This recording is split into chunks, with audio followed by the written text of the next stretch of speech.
Alhamdulillahi Rabbil Alameen. As-salatu was-salamu ala khatimin nabiyyin wa ala alihi wa sahbihi ajma'in. Amma ba'd, fa'auzu billahi minash shaitanir rajim. Bismillahir rahmanir rahim. Qala Allahu ta'ala fi Surah Al-Anaam. الذين آتيناهم الكتاب يعرفونه كما يعرفون أبناءهم الذين خسروا أنفسهم فهم لا يؤمنون.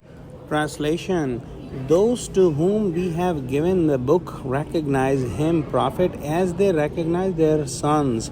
Those who have ruined their own souls, they do not believe.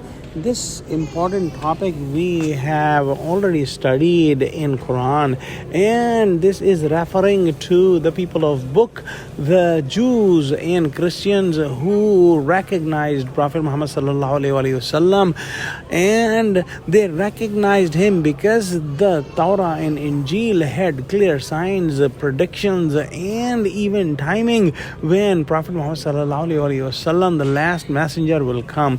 However, they were expecting that the last messenger will come from Banu Israel, but the last messenger Allah subhanahu wa ta'ala sent from Banu Ismail, and that was the reason that they became jealous and arrogant, and they did not want to lose their worldly position, and they thought that if they will accept Prophet Muhammad sallallahu alaihi wasallam as the final messenger, their condition as the leader of their nation will be lost, and because of that worldly gain they rejected Prophet Muhammad sallallahu alaihi wasallam. However, they had identified him for 100% surety as they were identifying, and they knew about their own sons. When they denied Prophet Muhammad sallallahu alaihi wasallam, they ruined their own souls because their souls had testified that Prophet Muhammad sallallahu alaihi wasallam is the final messenger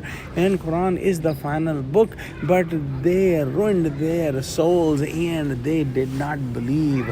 Let's pray that Allah subhanahu wa ta'ala give us true understanding of Quran. Ameen. And Allah subhanahu wa ta'ala, please help us not repeat the mistakes of the previous ummahs and the people of the book. Ameen. Wa akhiru da'wana alhamdulillahi rabbil alameen. Assalamu alaikum wa rahmatullahi wa barakatuhu.